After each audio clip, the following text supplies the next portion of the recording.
नमस्कार, सतमौला कवियों की चौपाल में आप सभी दर्शकों का हार्दिक स्वागत है। सतमौला कवियों की चौपाल यानी आपकी अपनी चौपाल।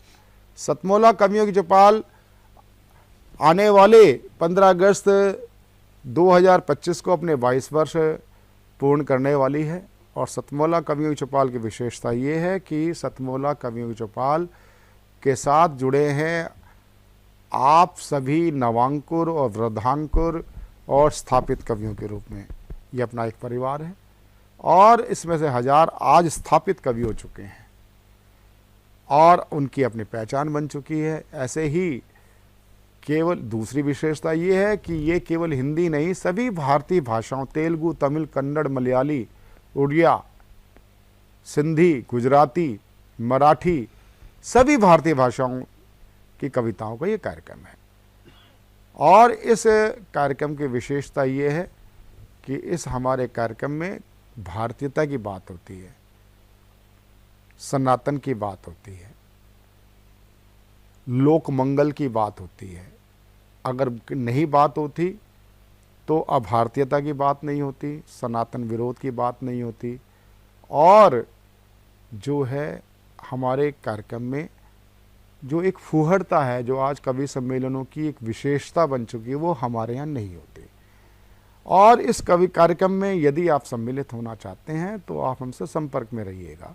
तो आज सबसे बड़ी हर्ष का जो एक कारण, सबसे बड़े हर्ष के कारण है कि आज हमारे बीच में उपस्थित हैं सुप्रसिद्ध हिंदी विद्वान, केंद्रीय हिंदी निदेशालय के निदेशक महोदय, साथ ही आप केंद्रीय हिंदी संस्थान के आप भी उसके भी निदेशक हैं। आप दोनों महती जिम्मेदारियां निभा रहे हैं, आज हमारे बीच में हैं। जो जोरदार ताली के साथ हम उनका स्वागत है। हमारे बीच में उपस्थित हैं देश के सुप्रसिद्ध हास्य व्यंग कवि एवं गजलकार, बहुत मेरे युवा समय के साथी हैं, युवा साथी हैं हमारे। उनका नाम होता है दीपक गुप्ता। या जोरदार तालियों के साथ हम स्वागत। हमारे बीच में उपस्थित हैं अदिति कॉलेज की प्रोफेसर रजनी मांझी। आप अखिल भारतीय साहित्य परिषद से जुड़ी हुई हैं। जोरदार तालियों के साथ हम उनका स्वागत हैं।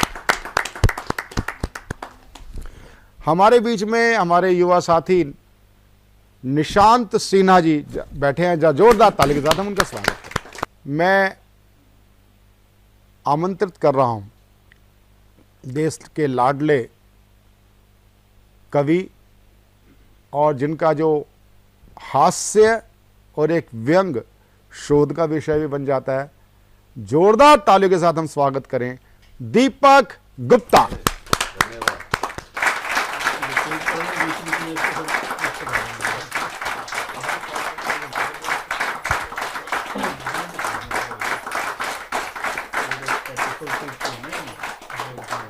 कवियों की चौपाल कार्यक्रम में मैं आप सभी दर्शकों का, श्रोताओं का अभिवादन करता हूं, अभिनंदन करता हूं। और धन्यवाद प्रवीण जी, आप मुझे लगातार इस कड़ी में किसी न किसी रूप में जोड़ते रहते हैं।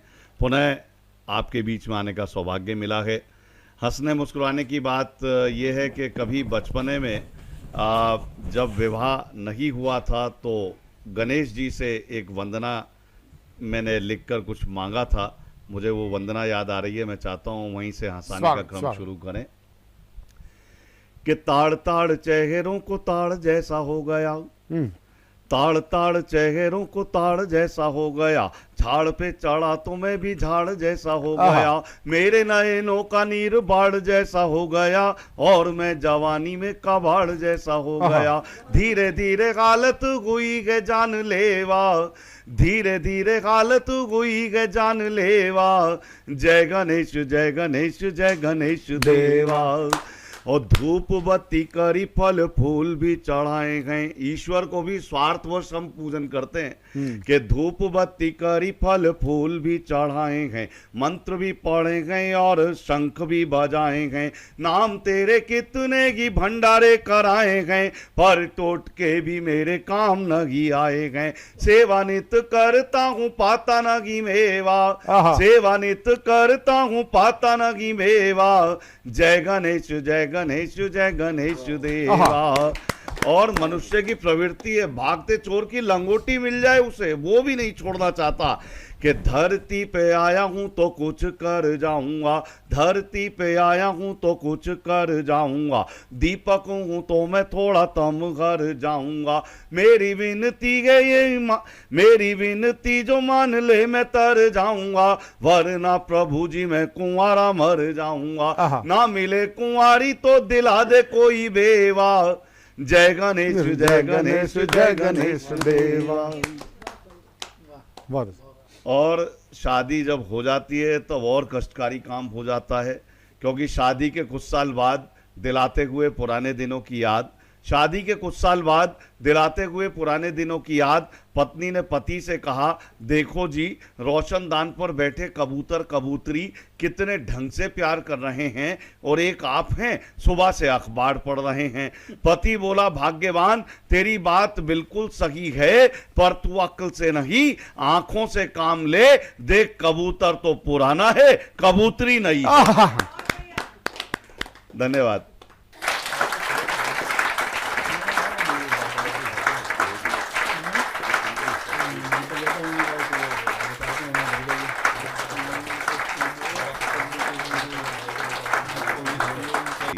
बहुत शानदार, ये दीपक गुप्ता जी की एक विशेषता है, कविताओं में बड़े हल्के तौर पे विषय उठाते हैं, लेकिन उस विषय के साथ एक जो संदेश जाना चाहिए, अगर कविता कुछ अर्थ ना छोड़े वो कविता का लाभ नहीं।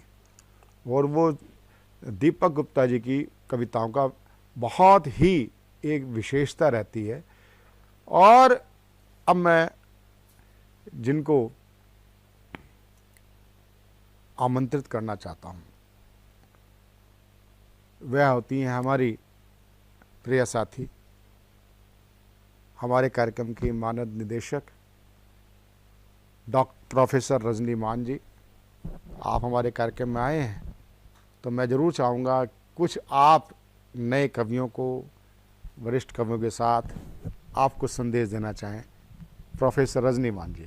मैं चाहूँगी सभी युवा साथियों से कि वो जो हमारे आसपास घटित हो रहा है उन घटनाओं को देखें, समझें और उसे अपनी कलम के माध्यम से जन जन तक पहुँचाएं। ये मेरी सभी से गुजारिश है कि वो इस कार्य को करें। आभार। बस रजनी जी, हम तो आपसे अपेक्षा करते थे आप जो ये नए लोग हैं, देखो एक हमने शब्द तो नामांकुर प्रचलित है, वृद्धांकुर शब्द यहीं से ही गढ़ा गया है। इसमें एक और जोड़ दीजिए, मध्यांकुर। अच्छा, तो मध्यांकुर में भी आपसे पूछूंगा, लेकिन वृद्धांकुर वो हैं कि 80-85 साल का व्यक्ति भी जब मुझसे संपर्क करता है कि मैं आपके कार्यक्रम में आना चाहता हूँ, जब मैं उनसे आयु पूछता हूँ ना, मुझे बताते हैं मैं 85 प्लस हूँ, तो मैं उनका फ़ोन सुनते सुनते ना मैं अचंभित हो जाता हूँ। कई बार तो उनकी बात सुन करके आंखें नम हो जाती हैं कि सही जो सृजन करता होता है ना, उसको मंच उपलब्ध नहीं है। और आज जो मंच हैं वो कलम के धनी लोगों के लिए नहीं है, प्रस्तुता के लिए है। जिसका प्रस्तुतिकरण मजबूत, वो आज कवि मंच का खिलाड़ी है, उसका लिफाफा भी भारी है। और जो कलम का धनी है वो केवल पुस्तक तक ही रह जाता है, और उसकी पुस्तक कुछ लाइब्रेरी में रह जाती है, आम पाठक तक नहीं जा पाती है। उसके अंदर सब कुछ लालसा होती है कि मुझे भी एक प्रस्तुतिकरण का मौका हो। और ईमानदारी से आज भी, आज के दौर में यदि निराला, प्रेमचंद, दिनकर जैसे अपने लोग भी मंच को तरसते, आज इतनी मंच पर विद्रुपताएं आ चुकी हैं, वो फुलफिल नहीं कर सकते। इस बीच में हमारे बीच में केंद्रीय हिंदी संस्थान एवं केंद्रीय हिंदी निदेशालय के माननीय निदेशक, शिक्षा मंत्रालय भारत सरकार से हमारे बीच में उपस्थित हैं डॉक्टर सुनील बाबू राव कुलकर्णी। जरा जोरदार तालियों के साथ हम उनका स्वागत करें। और मैं जरूर चाहूँगा कि आप नवांकुर और वृद्धांकुर को जो हमारे बीच में है और मध्यांकुर भी हमारे बीच में है, सबको आप अपनी शुभकामना, कुछ संदेश दें। और आप चूँकि मौलिक कवि भी हैं, एक कविता भी हम आपसे सुनना चाहेंगे। जोरदार ताली के साथ हम उनका स्वागत करें।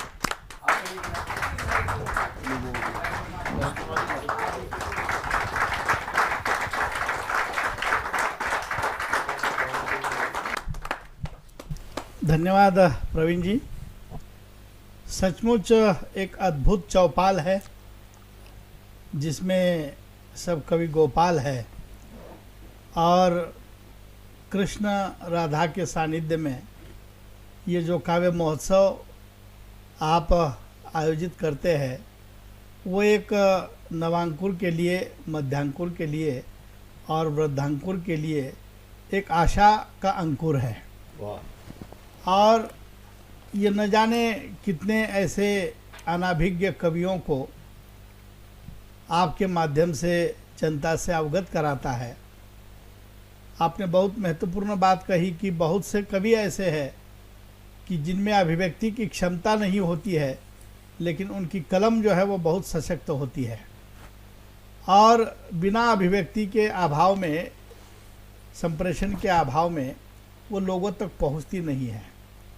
सतमौला कवियों की चौपाल के माध्यम से आप ऐसे कवियों को उजागर करने की और जनता के सामने लाने की जो अद्भुत कोशिश कर रहे हैं, मैं उसके लिए सलाम करता हूं और आपको बहुत बहुत बधाई देता हूं। ये कवि जो होते हैं उनकी अवस्था पहलवान की तरह होती है कि जैसे अखाड़ा लगता है तो डफ बजने लगता है, तो पहलवान अपनी ही आप में ये सोचता है कि मुझे कब बुलाया जाएगा। वैसे जब कोई मंच सजता है तो हर कवि की ये इच्छा होती है कि उस पर मुझे अभिव्यक्ति का मौका कब मिले, और ये एक अच्छा मंच आपने इस बहाने उनको उपलब्ध कराया है।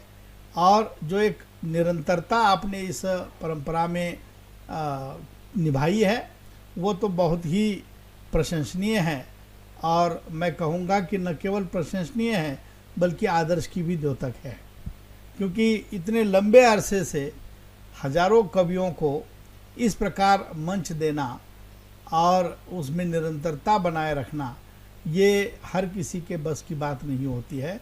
ये प्रवीण जी जैसे प्रवीण व्यक्ति ही कर सकते हैं और उसके लिए आप बहुत बहुत बधाई के पात्र हैं। मैं बहुत प्रसन्नता का अनुभव करता हूँ। इसके पहले भी मैं एक बार आपके इस एक एपिसोड में आया था और तब भी मैंने कवियों को सुना था कि जो कविताएं प्रायः पाठ्यक्रम में नहीं पढ़ने को मिलती है या जो कविताएं हमें शोध के किसी प्रबंध में नहीं दिखाई देती है या जिस कविता पर कभी आलोचना और समीक्षा करने का सौभाग्य हमें नहीं मिलता है, ऐसी अद्भुत कविता इस सतमौला कवियों की चौपाल के माध्यम से जब सुनने को मिलती है तब हमें लगता है कि हम अभी भी कितने अधूरे हैं, अपूर्ण हैं और कविता का ये सागर कितना भरा हुआ है।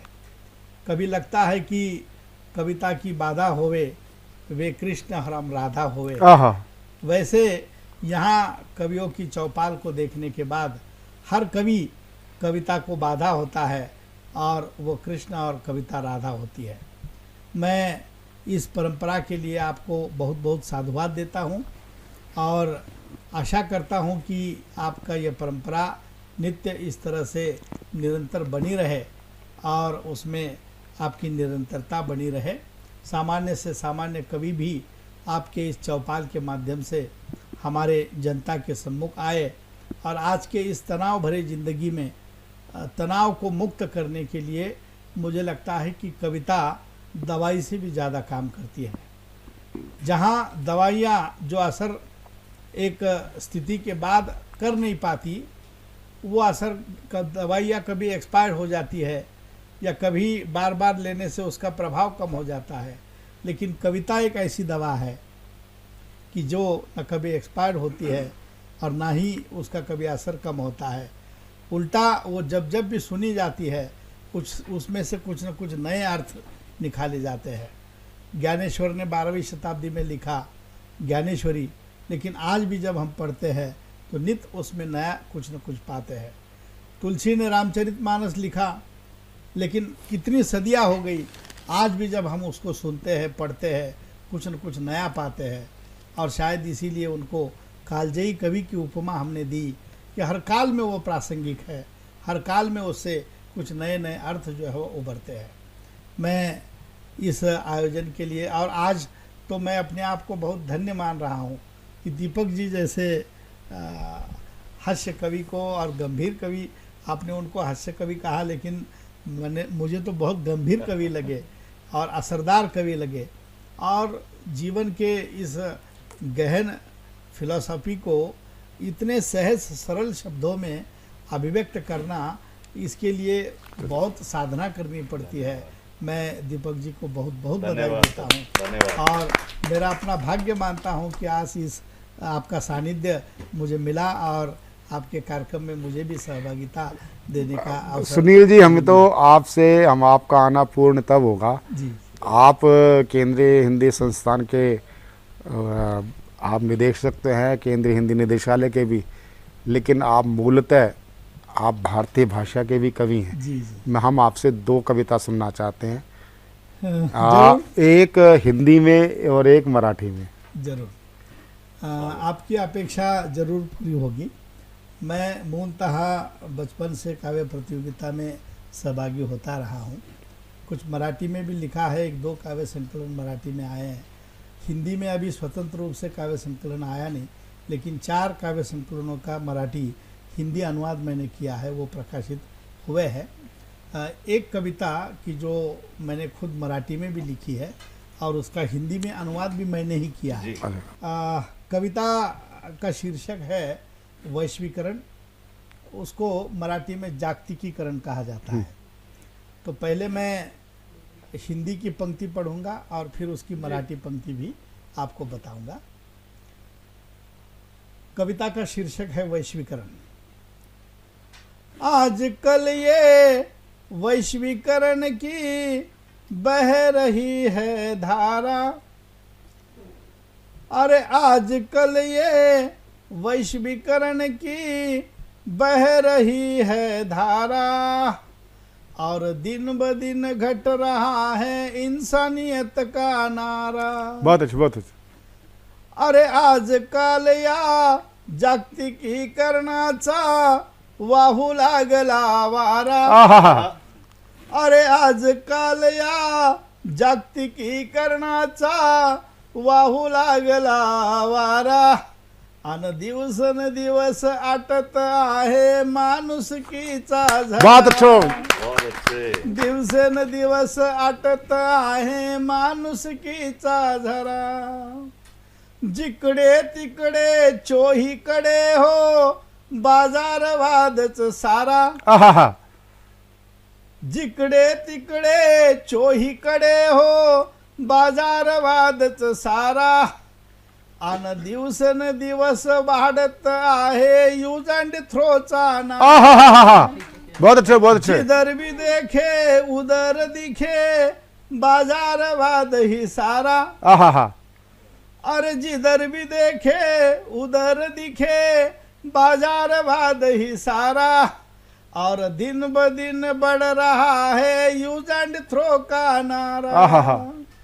दिन ब दिन बढ़ रहा है यूज एंड थ्रो का नारा।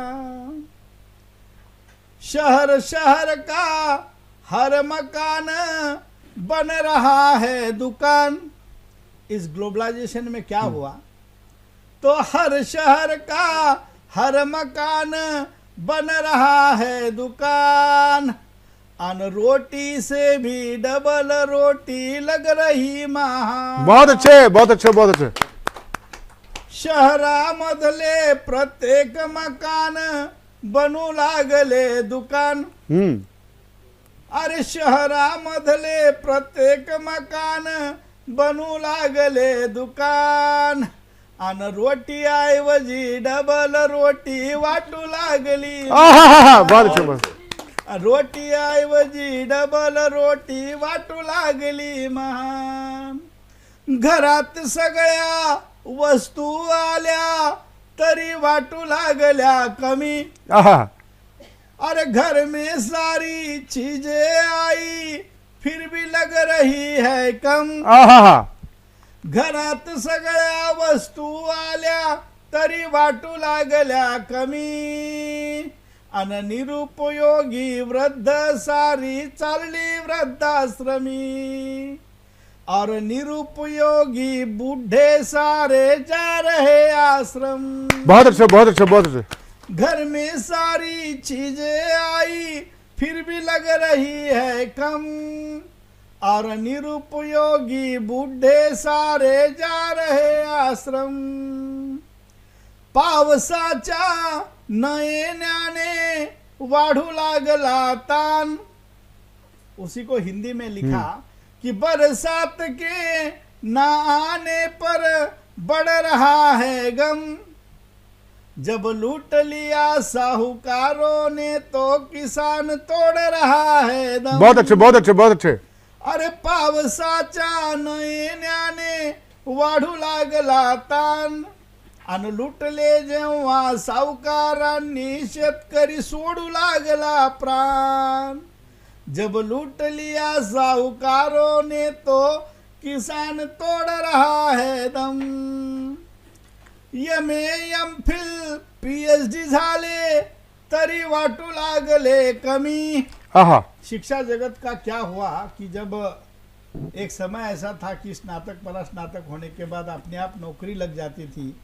इवन दो नौकरी देने के लिए सरकार घर पर आती थी, लेकिन अब उसकी कोई सीमा नहीं रह गई।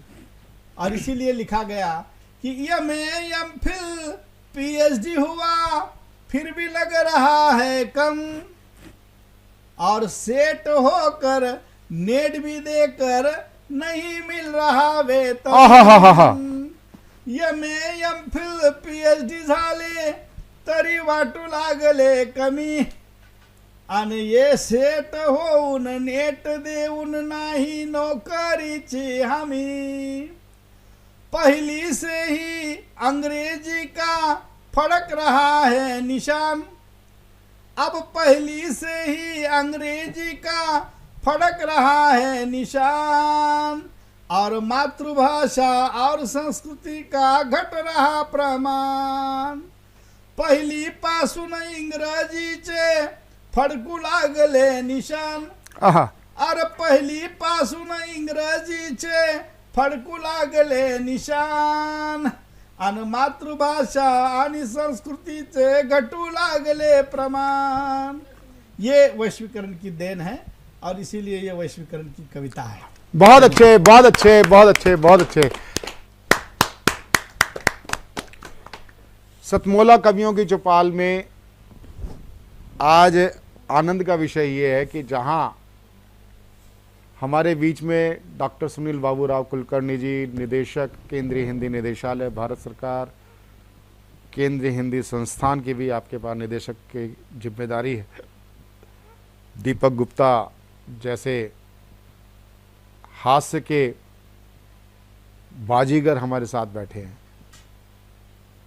और स्वर्ग जिन्होंने साध रखा है ऐसी अंतर्राष्ट्रीय कवित्री, और जिनकी मैं कई गीतों को उनको मैं पसंद करता हूं, ऐसी देश की सर्वप्रिय कवित्री प्रीति त्रिपाठी। जरा जोरदार ताली के साथ हम उनका स्वागत।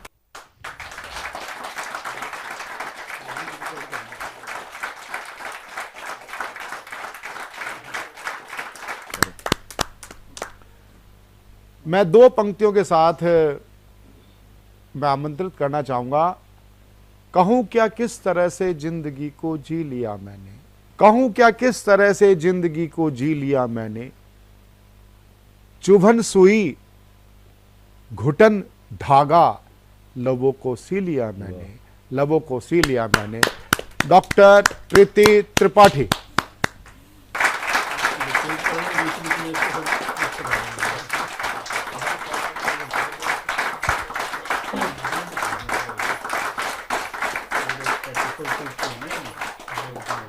सादर नमस्कार, बहुत बहुत धन्यवाद मुझे यहाँ बार बार आमंत्रित करने के लिए। यहाँ आना बहुत सुखद होता है।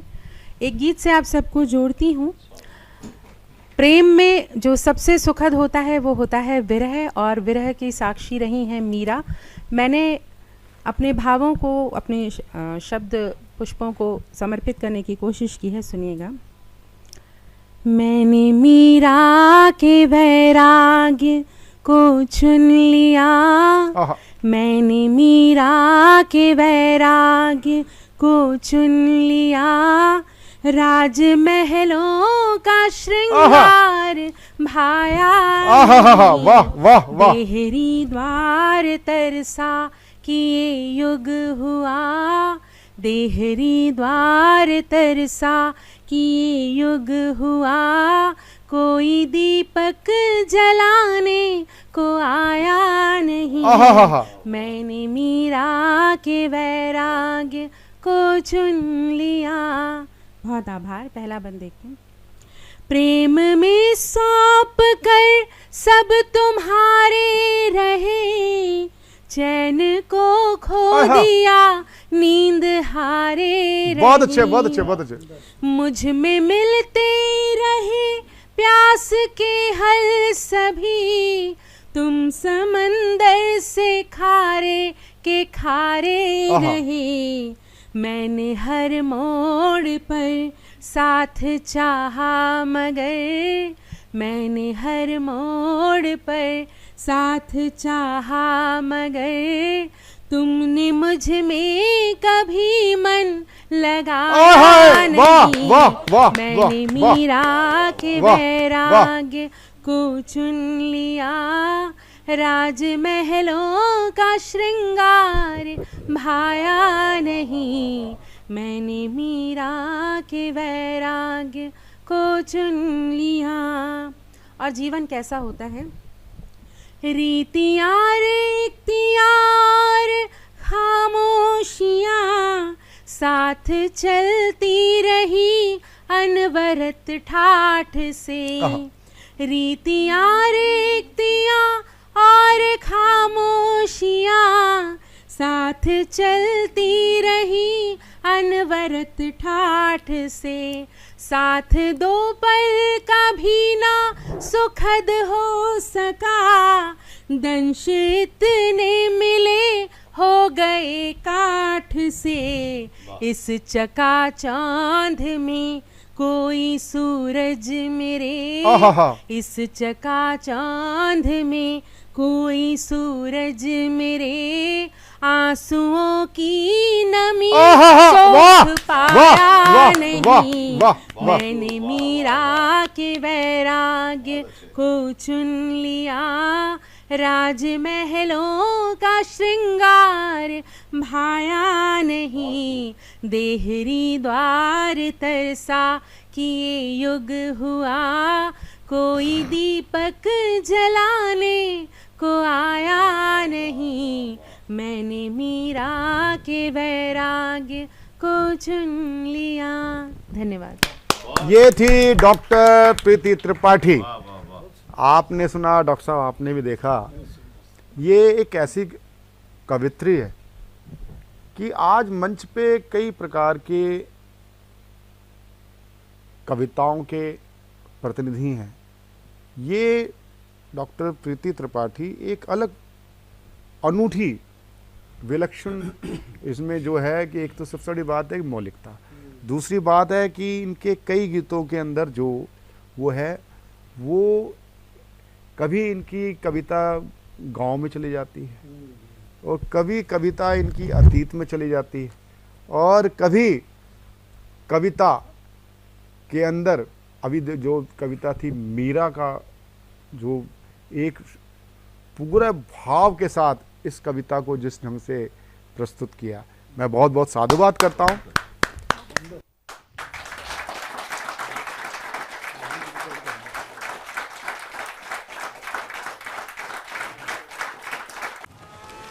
शिट। रोहन, अभी तक पढ़ाई शुरू नहीं की ना तुमने? बालकनी का ग्लास भी तुमने ही तोड़ा था ना? तुम्हारे पापा को बताऊंगी। मम्मा, मैंने ग्लास के साथ एक फ्लावर पॉट भी तोड़ा था। हाँ? सतमोला खाओ, कुछ भी पचा।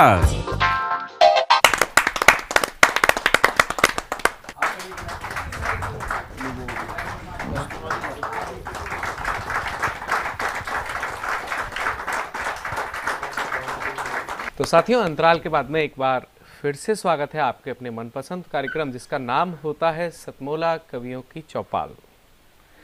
अभी आप देश के उन शीर्षस्थ कवियों को सुन रहे थे, उन विचारों को सुन रहे थे जिनको सुन करके एक नई मन में कविता करने का सृजन और संकल्प वो लेता है। साथियों, आज कई ऐसे लोग हमारे बीच में फिर से जुड़ चुके हैं कवि के रूप में, जिन्होंने अपनी कलम से जब शुरुआत की थी तो वो शुरुआत थी, लेकिन आज उनके शब्दों के जो बोल हैं वो बोल किसी परिचय के मोहताज नहीं है। साथियों, आज उन्हीं कवियों में से जब मैं एक पहली कवित्री को आपके सामने प्रस्तुत कर रहा हूँ तो उनका परिचय अगर दें तो परिचय ये होता है कि उन्होंने एक संस्थापक हैं साहित्य पीडिया जैसे बड़े समूह की। 15 से अधिक पुस्तकें उनके स्वयं के माध्यम से प्रकाशित हो चुकी हैं और आज उन्हीं 15 पुस्तकों में से 2 पुस्तकें भी वह हमारे बीच में लेकर के आई हुई हैं, चांद से बातें हमारी और मेघ गोरे हुए सांवरे। ये आप पुस्तकें देख सकते हैं। ये पुस्तकों की वजह से आप देखिएगा कि क्या उनका अपना स्वयं का साहित्यिक एक विशेषताएं हैं। साथियों, आज वो एक कविता हमारे बीच में जो लेकर के आ रही हैं, उस कविता ने हमें ये संदेश दिया है कि जितना मन भावुक होगा, ये उनके कविता के बोल हैं, जितना मन भावुक होगा उतना ही दुर्बल होगा। तो भावनाओं को नियंत्रण करना जिसने सीख लिया, ये बताने के लिए हमारे बीच में मुरादाबाद से पधार रही हैं डॉक्टर अर्चना गुप्ता।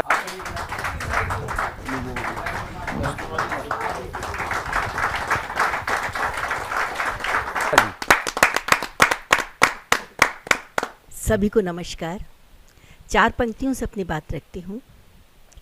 गीत मेरा धर से जो तूने छुआ, एक प्यारा सा एहसास दिल को हुआ, बज उठी मन तरफ सैकड़ों घंटियाँ, बज उठी हर तरफ सैकड़ों घंटियाँ, जैसे पूरी हुई कोई मेरी दुआ, जैसे पूरी हुई कोई मेरी दुआ। और इसी के साथ मैं एक वही मन का एक गीत रखती हूँ, सुनिएगा। जितना ये मन भावुक होगा उतना ही दुर्बल होगा, जितना ये मन भावुक होगा उतना ही दुर्बल होगा जी, उतना ही इसको दुख होगा जितना ये निश्चल होगा। क्या बात है, वाह वाह। उतना ही इसको दुख होगा जितना ये निश्चल होगा। कोई नहीं किसी का जग में बात समय ने सिखलाई, कोई नहीं किसी का जग में बात समय ने सिखलाई, यही सभी के जीवन की है सीधी कड़वी सच्चाई, यही सभी के जीवन की है सीधी सच्ची सच्चाई। इस अनुभव का भान सभी को आज नहीं तो कल होगा। क्या बात है, वाह। इस अनुभव का भान सभी को आज नहीं तो कल होगा। जितना ये मन भावुक होगा उतना ही दुर्बल होगा। अगला अंतरा कहती हूँ, रिश्ते नाते जुड़े हुए हैं बस सांसों के बंधन से। रिश्ते नाते जुड़े हुए हैं बस सांसों के बंधन से। और टूटते ही ये सांसें विस्मृत हो जाते मन से। और टूटते ही ये सांसें विस्मृत हो जाते मन से। देख देख कर फिर हर कोई कैसे नहीं विकल होगा। देख देख कर फिर हर कोई कैसे नहीं विकल होगा। जितना मन ये भावुक होगा उतना ही दुर्बल होगा। अपने लिए कहाँ जी पाए हम जी भर कर ये जीवन। अपने लिए कहाँ जी पाए हम जी भर कर ये जीवन। एक समस्या खत्म हुई तो खड़ी दिखी दूजी उलझन। एक समस्या खड़ी हुई तो दिखी दूजी उलझन। यही सोच कर डिगे नहीं हम, यही सोच कर डिगे नहीं हम, कहीं छुपा तो हल होगा। बहुत सुंदर। जितना मन ये भावुक होगा उतना ही दुर्बल होगा। स्वार्थ भरा है दिल में इतना नहीं रहा अब अपनापन। बहुत सुंदर। स्वार्थ भरा है दिल में इतना नहीं रहा अब अपनापन।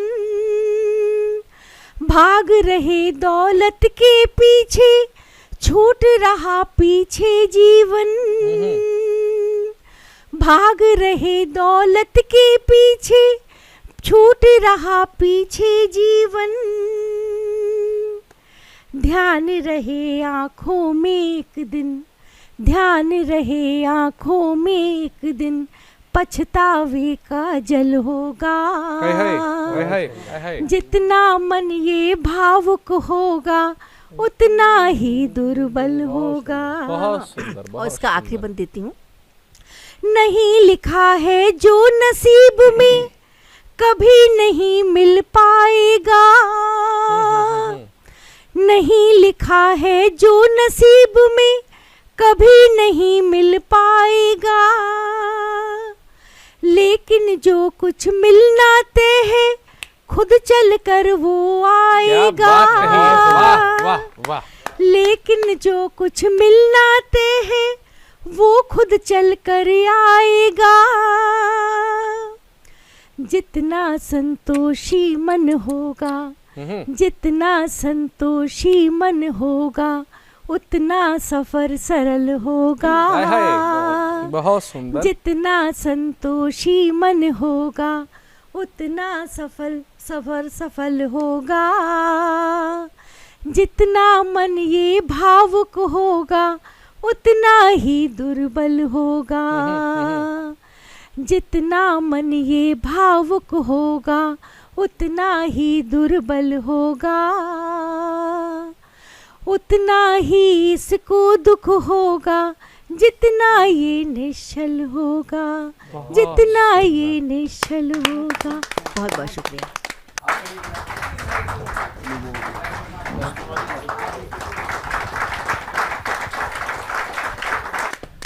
साथियों, जब ये गीत सुन रहे थे तो भावनाओं को बार बार जब सुना तो एक देश की वह भावना याद आई जब हाल ही में हमारे देश के ऊपर एक आतंकी हमला हुआ और भावनाओं में हमें ये लग रहा था कि आज शाम को ही आक्रमण होना चाहिए, लेकिन भावना पर नियंत्रण करते हुए कुछ विचार करके दुष्टों को उनकी छठी का दूध याद जरूर दिलाया जाएगा, पाकिस्तान को मिट्टी में जरूर मिलाया जाएगा।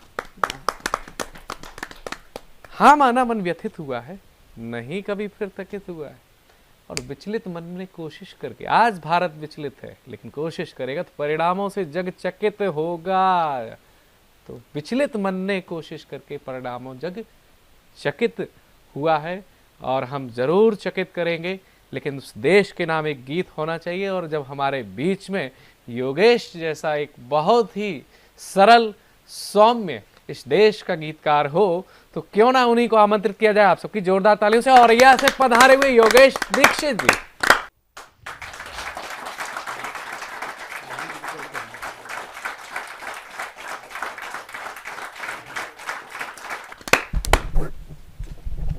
सभी को नमस्कार।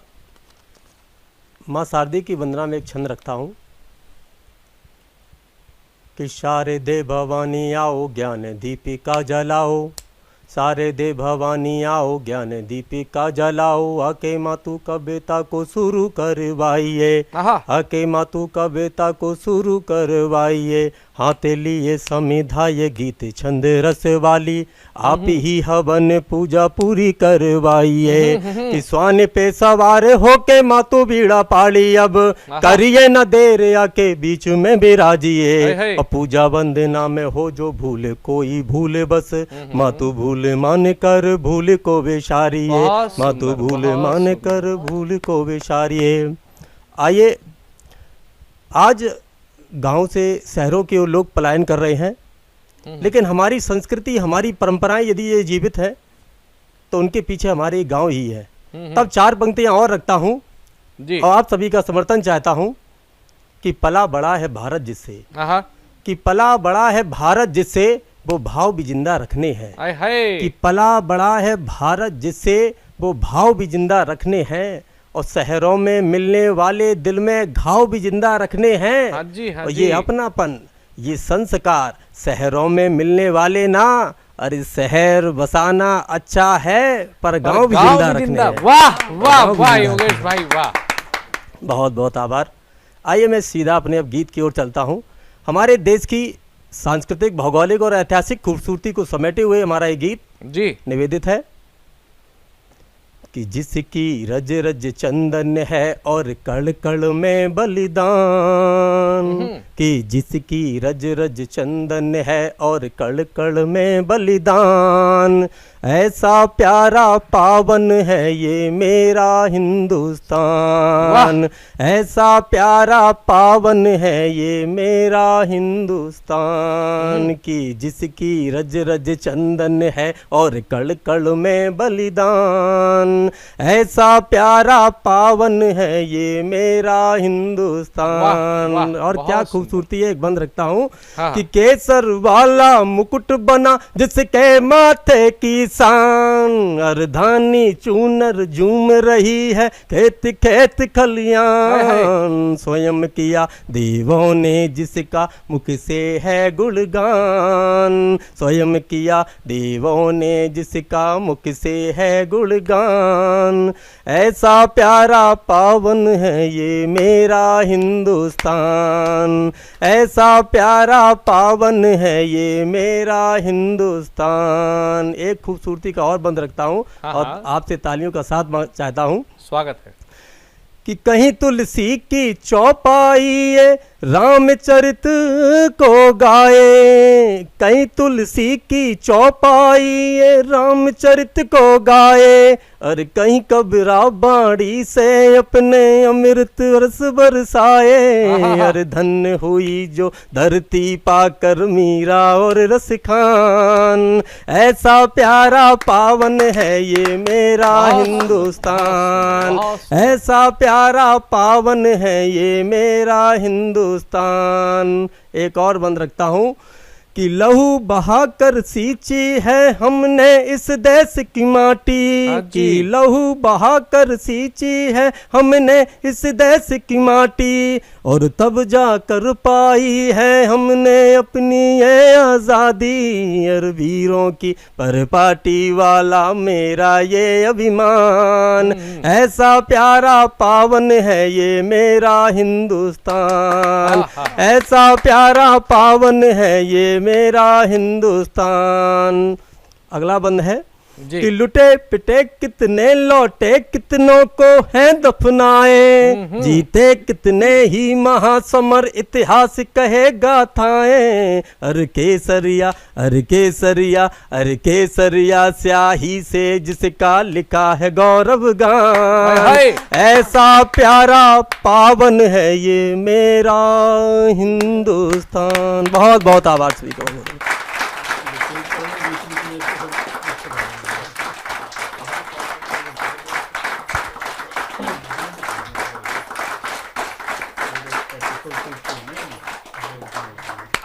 बहुत सुंदर ये गीत के बोल जरूर युवाओं में देश के प्रति वह जोश भरेंगे, सेना में देश के प्रति वह जोश भरेंगे कि जब हम देश को पुनः इस भय से मुक्त करेंगे कि कोई भी आकर के हमारे यहाँ हरकत करके जा सकता है।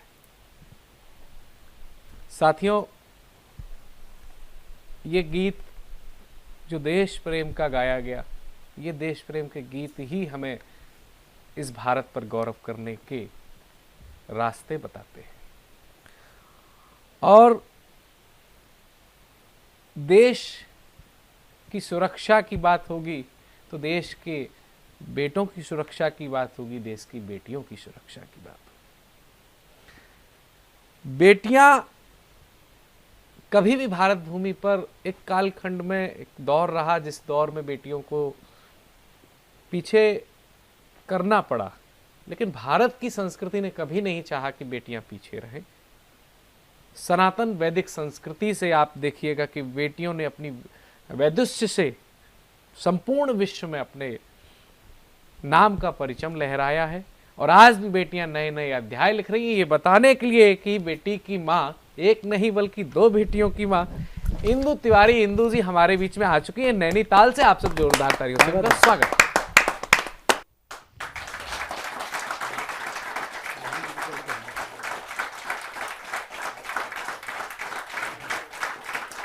मंच पर उपस्थित सभी विद्वजनों को और कार्यक्रम देख रहे सभी दर्शकों को मेरा सादर नमस्कार। मैं चार पंक्तियों से पहले अपना परिचय दूंगी। हाँ जी।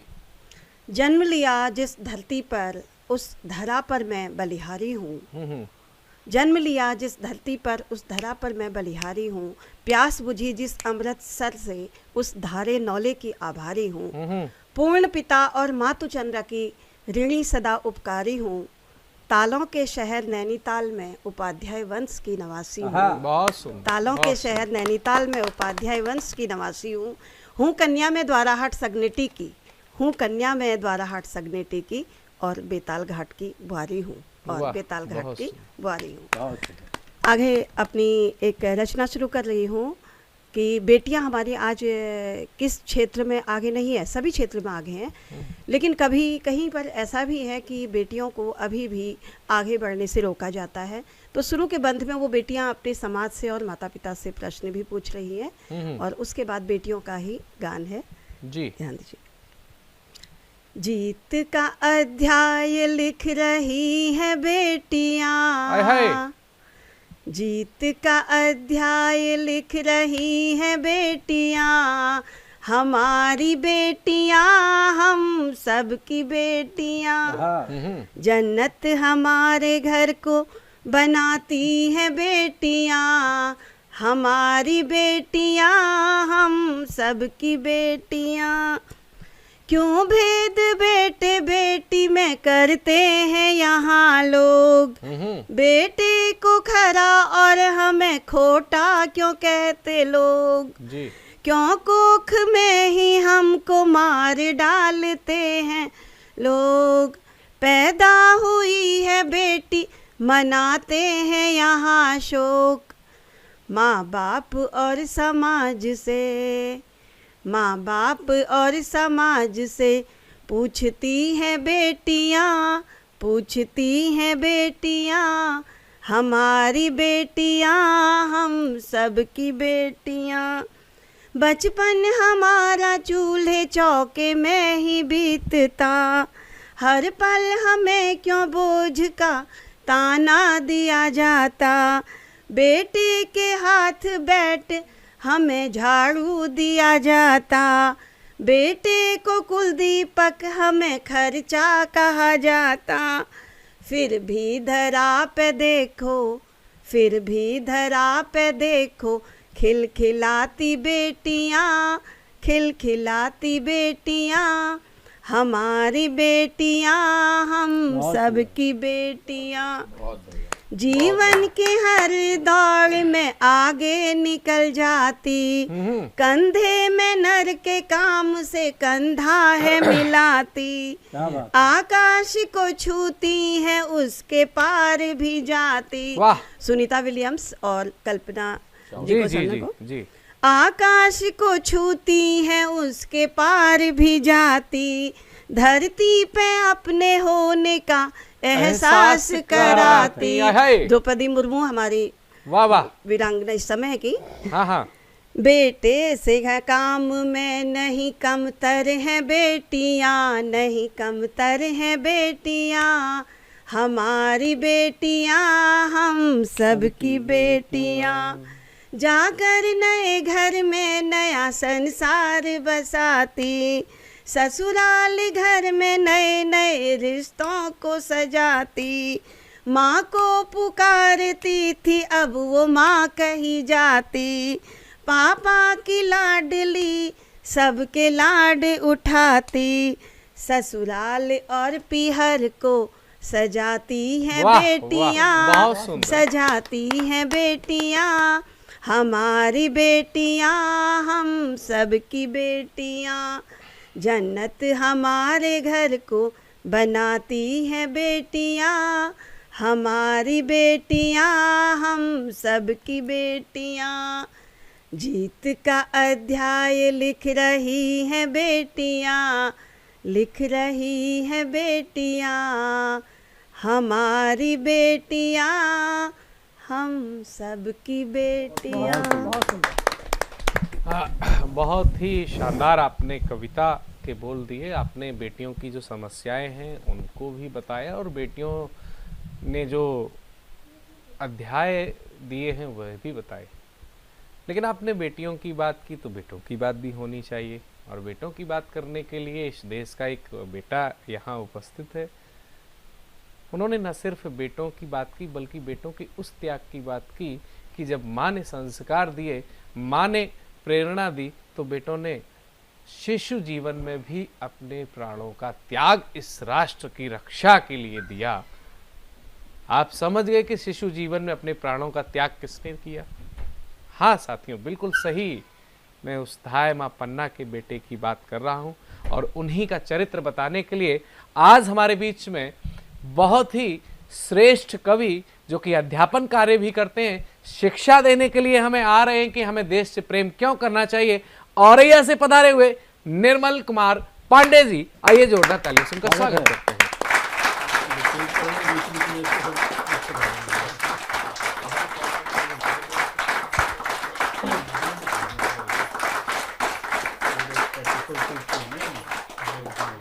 नमस्कार बंधुओं, आप सबका स्वागत है। मैं औरैया से निर्मल कुमार पांडे जी आप सबके बीच में हूँ। आज पहलगाम में आतंकियों का हमला हुआ। हमारे देश के कई जवान, वीर नौजवान दिवंगत हुए, लेकिन तब मुझे धाय माँ पन्ना का त्याग याद आता है। जिस प्रकार से धाय माँ पन्ना अपने पुत्र की बलिदानी देने के बाद धैर्य के साथ अपना जीवन आगे को बढ़ाती है और कुंवर की रक्षा करती है, उसी क्रम को मैं आगे बढ़ाते हुए आप सबके बीच में हूँ। शुभ्र चंद्र की धवल चांदनी नभ जलथल चौंगोर बिछी थी, बात आयन से खड़ी झांकती दो आंखों में विजय छिपी थी। मन पर तो था मिलान भाव, कुछ अधरों पर मुस्कान बड़ी थी, शब्द शब्द करोड़ों में गुंजत लेकर अद्भुत भाव खड़ी थी। हंसने रोने का मूल भूल वह तजकर सारे क्लांत खड़ी थी, निज सुत की बल दे दी फिर भी पन्ना बिल्कुल शांत खड़ी थी।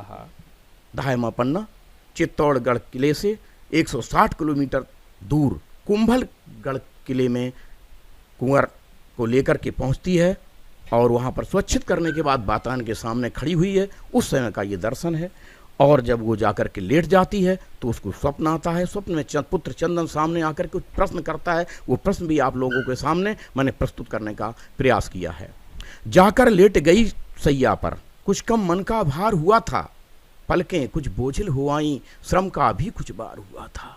आंख लगी आंखों में सपना देखा, चंदन लाल खड़ा है, कर रहा शिकायत है माँ से, बन प्रश्नों की माल खड़ा है। रो रो कर फिर बोला चंदन, माँ कैसी ममता दिखलाई, डाल खड़क के नीचे मुझको कैसे शांति माँ तुम पाई, नहीं कलेजा कांपा था माँ कैसे तू निष्ठुर बन पाई, आन मात्र की रक्षा बर को क्यों माँ मेरी बलि चढ़ाई, होकर दृढ़ में कहता हूँ माँ कोई मान नहीं पाऊंगा, कुटिल काल के बिहू जाल में फंस करके रह जाऊंगा, कुटिल काल के बिहू जाल में फंस करके रह जाऊंगा। मान कहाँ देती है दुनिया बेचारे दास दासियों को, मान कहाँ देती है दुनिया बेचारे दास दासियों को, मान कहाँ देती है दुनिया शोषित दलित प्राणियों को, मान कहाँ पाता है कोई अपने, मान कहाँ पाता है कोई अपने जीवन प्राणों का, मान कहाँ पाता है कोई अपने जीवन प्राणों का।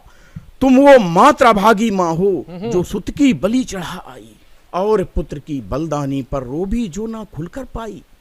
दर्द अवश्य सीने में होगा, संतति सुख सबको भाता है, कष्ट देखकर निज संतत पर पंछी तक बलि बलि जाता है, पंछी तक बलि बलि जाता है। अब धाय माँ चंदन के इस प्रश्नों का उत्तर देती है। सत्य वचन है बेटा तेरा, अपने लिए सभी जीते हैं, लोक अर्थ हित जीने वाले नहीं रहे कोई रीते हैं। वचन दिया जो महारानी को उसका भी मान बचाना था, वचन दिया जो महारानी को उसका भी मान बचाना था, लोक धर्म की रक्षा को सुत अपना भी वचन निभाना था। तुम तो केवल मेरे सुत हो, ये दुख भी मात्र हमारा है।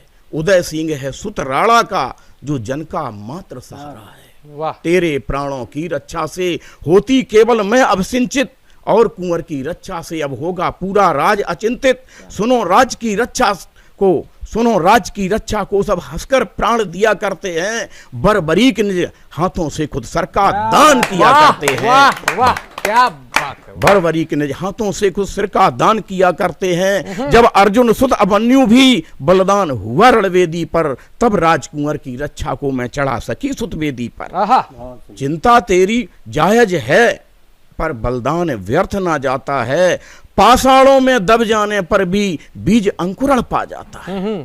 तेरा भी बलिदान है चंदन इस तरह व्यर्थ ना जाएगा, मेवाड़ राज्य के मस्तक पर ये हीरे सा जड़ जाएगा। जब कोई यश गान लिखेगा, जब कोई यश गान लिखेगा मेवाड़ी विजय कहानी का, तब उसको लिखना ही होगा मान तुम्हारी बलिदानी का, मान तुम्हारी बलिदानी का। जय हिंद जय भारत। बहुत ही शानदार, जो त्याग की भावना से भरा हुआ माँ का हृदय आपने प्रस्तुत किया। वह सिर्फ त्याग जो था वो इस राष्ट्र के लिए था, और ऐसे तमाम त्याग करने के लिए इस राष्ट्र की माताओं ने हमेशा अपने आप को आगे रखा है। और तभी संपूर्ण विश्व में अगर किसी देश की सेना से लोग कांपते हैं तो वे भारत की सेना से ही कांपा जाता है।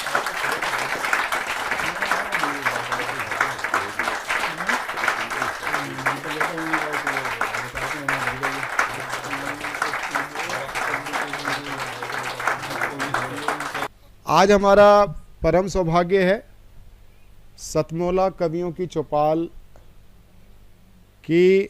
ये भाई सतमौला कवियों की चौपाल किस चीज़ का जमा बड़ा है? तो यह एक नवांकुर और वृद्धांकुर लोगों का जमा बड़ा है और विश्वस्त। कुछ लोग रिकॉर्डिंग करते हैं तो टेलीकास्ट नहीं होता, कुछ लोग टेलीकास्ट होता है तो यूट्यूब पे होता है, और ये प्रत्यक्ष टीवी चैनल का शो है। और यूट्यूब पे भी हम डालते हैं वो कार्यक्रम के बाद, पहले हम डाल देते हैं, अब कार्यक्रम के एक दिन बाद डाले करेगा यूट्यूब पे। क्योंकि टीवी चैनल पर आप लोग पहुँचे। तो मैं आप सबके सामने बड़े ही हर्ष के साथ बताना चाहता हूँ, हमारे बीच में आज उपस्थित हैं भारत सरकार के शिक्षा मंत्रालय के अंतर्गत केंद्रीय हिंदी संस्थान कहलाया जाता है, अब उसको केंद्रीय शिक्षण मंडल भी बोला जाता है, उसके माननीय सचिव महोदय हमारे साथ हमारे बीच में आपको आशीर्वाद प्रदान करने के लिए हमारे बीच में उपस्थित हुए हैं। सबसे पहले हम उनका स्वागत सत्कार करते हैं।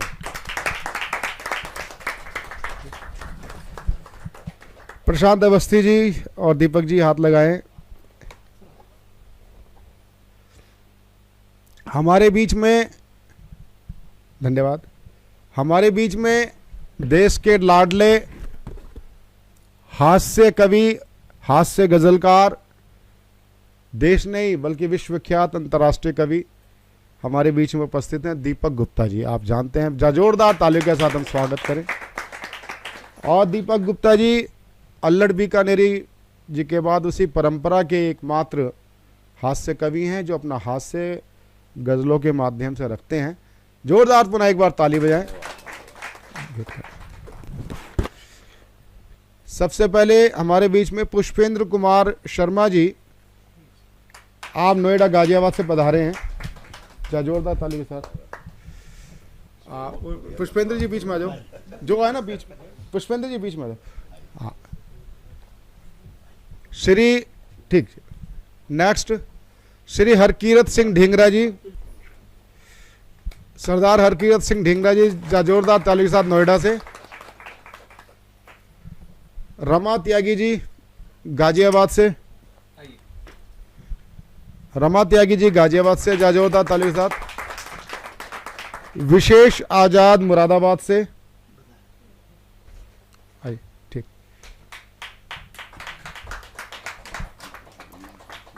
जोरदार तालियां अच्छी बजें। स्वाति पूजा ग्रेटर नोएडा से,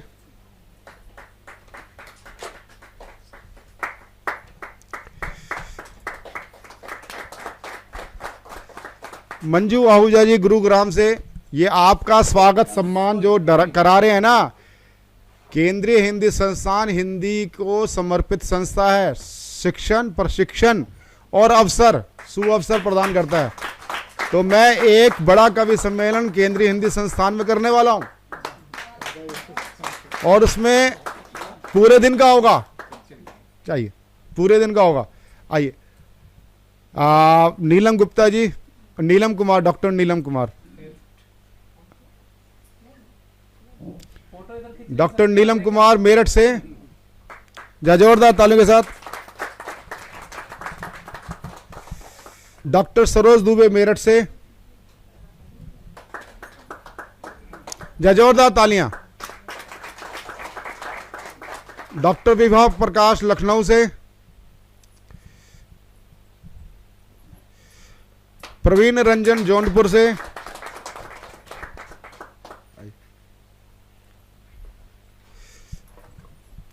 रोनू मावई मुरैना से, जोर तालियां बजाते रहो भाई।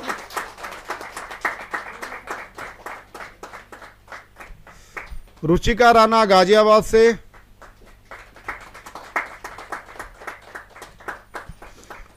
तरुण जैन नोएडा से, जोरदार ताली के साथ। अंजना जैन नोएडा से, आओ आओ जल्दी आओ।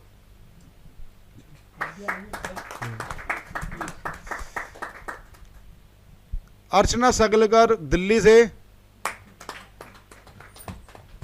सुहाना सकलकर दिल्ली से,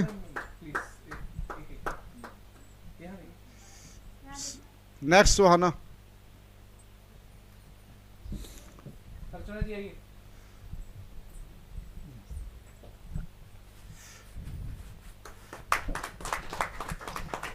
डॉक्टर प्रीता वाजपेयी प्रयागराज से, प्रयागराज के लोग आगे आ जाओ।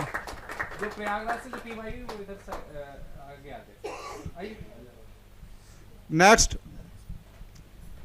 मिली संजय कुमार प्रयागराज से, HN पांडे जी प्रयागराज से,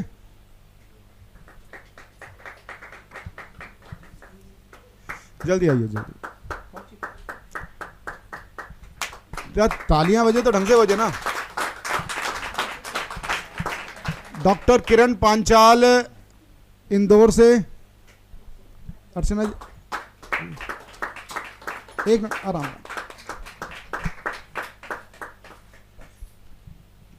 आइए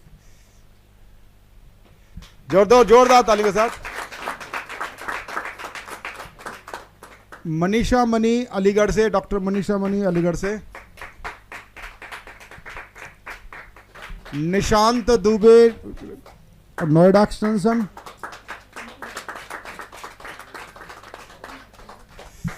डॉक्टर श्रीता गर्ग सरी गाजियाबाद। हरित तोमर दिल्ली। डॉक्टर दिनेश चंद्र अवस्थी लखनऊ।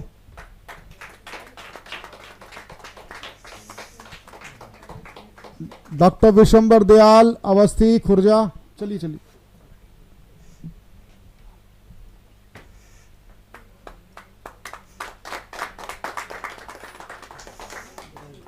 रजनी मान जी हमारे मानद निर्देशक हैं। आइए रजनी जी, आइए मेरे साथ आइए ना, आइए जोरदार ताली के साथ। अभी रुक जाओ। योगेश दीक्षित जी औरैया से। डॉक्टर निर्मल पांडे जी औरैया से।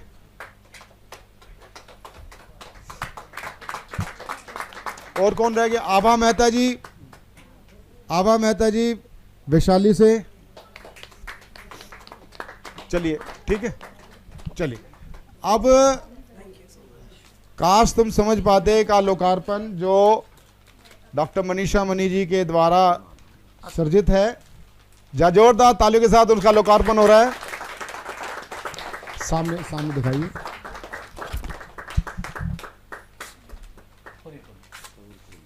और मोदी जी की तरह कागज अपने हाथ में रखने।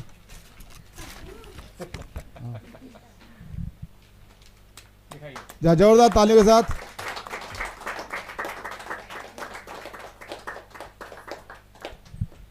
बहुत बहुत धन्यवाद। और अब एक स्वागत मैं करवाना चाहूंगा।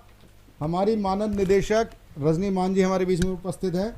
आइए जोरदार तालियों के साथ हमारे नई मानद निदेशक जी का।